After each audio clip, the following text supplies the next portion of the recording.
ጤና ይስጥልን ክቡራን የዩቲዩብ ቤተሰቦች፣ የሰዓቱን አጫጭር መረጃዎች እየቀርብ ያለው እስከ ፍጻሜው አብራችሁን ቆዩ።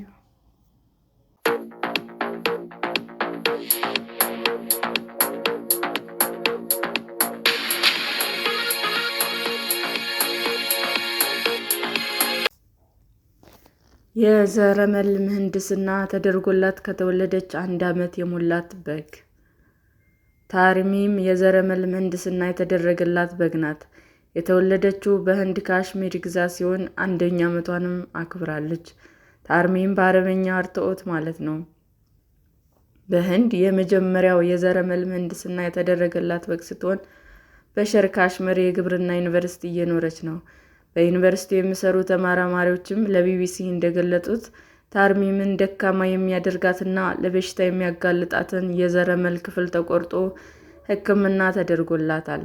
መንታ እህቷ ግን የዘረመል ምህንድስና አልተደረገላትም። ነፍሰ ጡር ከሆነች በግ ውስጥም በማደግ ላይ ያለ ጽንስ ላይ ነው ምርምሩ የተጀመረው። ከወንድ በግ ዘር ፍሬ ጋር የተዋሃደው የሴት በግ እንቁላል ከ2 እስከ 3 ቀናት በቤተ ሙከራ እንዲቀመጥ ይደረጋል። ወደ ሴቷ በግ ማህፀን ውስጥም ይከተታል። ከ150 ቀናት በኋላም 2 የበግ ግልገሎችም ተወልደዋል። የጉችን ጡንቻ ጠንካራ ማድረግ ነበር ግባችን። ለዚህም መሰናክል የሚሆነው ማይስታቲን ዘረመልን በተሳካ ሁኔታ አስወግደናል ሲሉም ተመራማሪው ይናገራሉ። ታርሚም በጥሩ ሁኔታ እያደገች እንደሆነ የዩኒቨርሲቲው እንስሳት ሕክምና ክፍል ዲን ፕሮፌሰር ሪዝ ሻህ ተናግረዋል።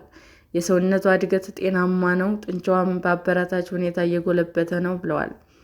የዘረመል ምህንድስና ካልተደረገላት መንታ እህቷ ጋር ስትነጻጸርም ታርሚም የተሻለ ጡንቻ አላት። ፕሮፌሰሩ እንደሚሉት የታርሚም ጡንቻ 10% የላቀ ነው። እድሜዋ እየጨመረ ሲሄድ ጡንቻዎቿ የበለጠ እየጠነከረ ይሄዳል። ለ10 ዓመታት ያህል በጎች ላይ የዘረመል ምርምርም ተካሂዷል። እንደ አውሮፓውያን አቆጣጠር በ1990ዎቹ በዩናይትድ ኪንግደም ትሪስ የተባለች በግ በፕሮቲን የበለጸገ ወተት እንድታመርትም ተደርጓል። ሕክምና ከጡንቻ ጥንካሬ እንዲሁም በሽታ ከመቋቋም አቅም ጋር ለተያያዙ ህመሞች መፍትሄ ይሰጣል። ከወሊድ ጋር የተያያዘ ሕክምና የሚደረግበት መንገድም ነው። በህንድ የዘረመል ምህንድስና የተደረገላት የመጀመሪያ በግ ለመፍጠር 8 አባላት ያሉት የምርምር ቡድን ለ7 ዓመታት ሰርቷል። IVF በመጠቀም ጥናት ያደረገ ሲሆን 2 ጊዜ ውርጃ ገጥሟቸዋል።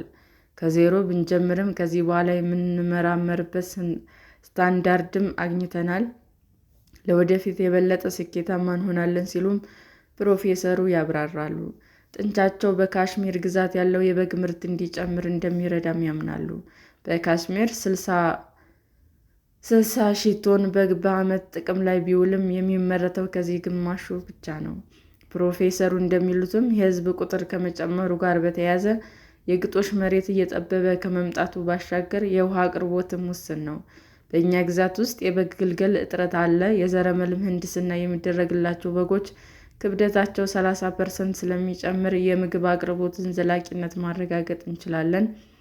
በህንድ በአሳማ፣ በፍየልና ሌሎች እንስሳት ላይም የዘረመል ምርምር ይደረጋል። እንደ አውሮፓውያን አቆጣጠር በ2012 የተጀመረው የዘረመል ምህንድስና የሕክምናውን ዘርፍ አዘምኗል። አርጀንቲና፣ አውስትራሊያ፣ ብራዚል፣ ኮሎምቢያ እና ጃፓን የዘረመል ምህንድስና የተደረገላቸው እንስሳት ጥቅም ላይ እንዲውሉም ይፈቅዳሉ። አሜሪካ እና ቻይና በሽታ የሚቋቋሙ ሰብሎችን ለማምረትም የዘረመል ምህንድስና ላይ ጥናት ቀጥለዋል። ሰላም ጤና ይስጥልን ውድ የዩቲዩብ ቤተሰቦቼ እንዴት ናችሁ? አዲስ ጀማሪ ነኝና ሰብስክራይብ ያደረጋችሁ አበረታቱኝ። አመሰግናለሁ።